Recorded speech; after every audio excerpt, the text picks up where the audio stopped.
আসসালামু আলাইকুম ইব্রান, কেমন আছেন? আশা করি আল্লাহর রহমতে অনেক ভালো আছেন। আবারও আপনাদের মাঝে নতুন একটা রেসিপি নিয়ে চলে আসলাম। রেসিপিটি হলো লাউ দিয়ে খুব মজা করে গরুর মাংস রান্না করব ইনশাল্লাহ। সবাই দেখবেন, খুবই মজা। বাসায় সবাই একবার ট্রাই করবেন। প্রথমেই বললাম, এরপর আমি একটা পাতিল বসাই দিলাম। পাতিল বসাই দিয়ে পরিমাণ মতো তেল দিয়েছি। এক এক কাপ হচ্ছে একটু বেশি পেঁয়াজ দিয়েছি। এরপর গরম মশলা দিয়ে দিচ্ছি। দিয়ে খুব ভালো করে নেড়ে ছেড়ে দিব। কিছুক্ষণ পেঁয়াজটা একটু নরম হওয়ার পরে আমি দিয়ে দিচ্ছি আদা বাটা, রসুন বাটা পরিমাণ মতো। যেহেতু গরুর মাংস একটু মশলা একটু বেশি লাগবে, আদা রসুন বাটাতে আদাটা একটু বেশি লাগবে বাটা, তো দিয়ে দিলাম। এগুলো দিয়ে একটু কাঁচা গন্ধটা চলে যাওয়া পর্যন্ত একটু ভেজে নিব।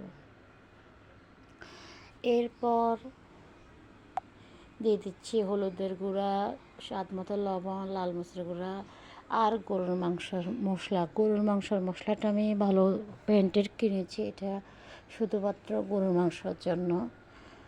তো এরপর আমি একটু পানি দিয়ে খুব ভালো করে মশলাটা বেশ কিছুক্ষণ সময় নিয়ে কষাই নেব।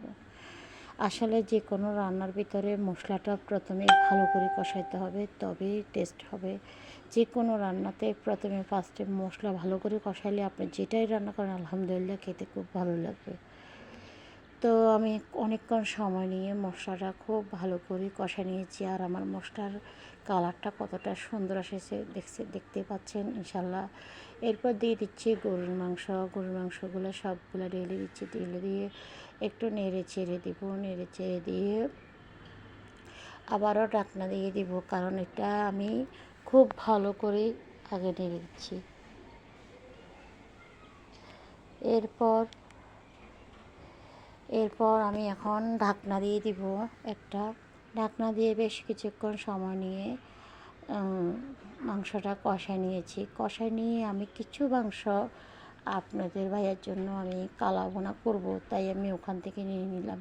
কারণ ও একটু কালাভুনা খেতে চেয়েছিল, তাই আমি এখানে নিয়ে নিলাম।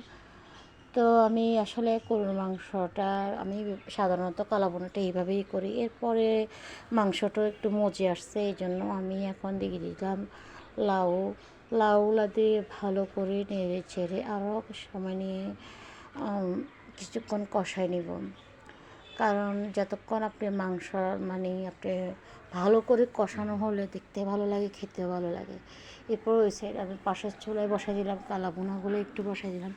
আমার লাউটা বেশ কিছুক্ষণ কষানোর পরে কষানো হয়ে গেছে। এখন আমি দিয়ে দিব পানি। পানি দিয়ে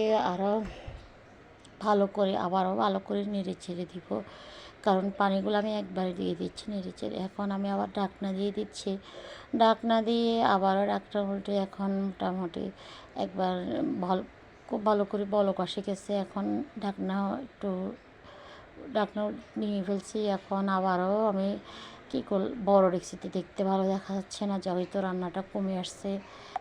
যে সবজির আমরা যে কোনো রান্না করলে কমে যায়, এটা দেখতে ছোটো একটা মিডিয়াম সাইজের পাতিলে নিয়ে নিয়েছি। পাতিলে নেওয়ার পরে দেখতে সুন্দর লাগতেছে, খেতে খুব মাশাআল্লাহ খুব মজা হয়েছে। তো আশা করি সবাই বাসায় ট্রাই করবেন। আর প্লিজ সবাই আমাকে একটু সাপোর্ট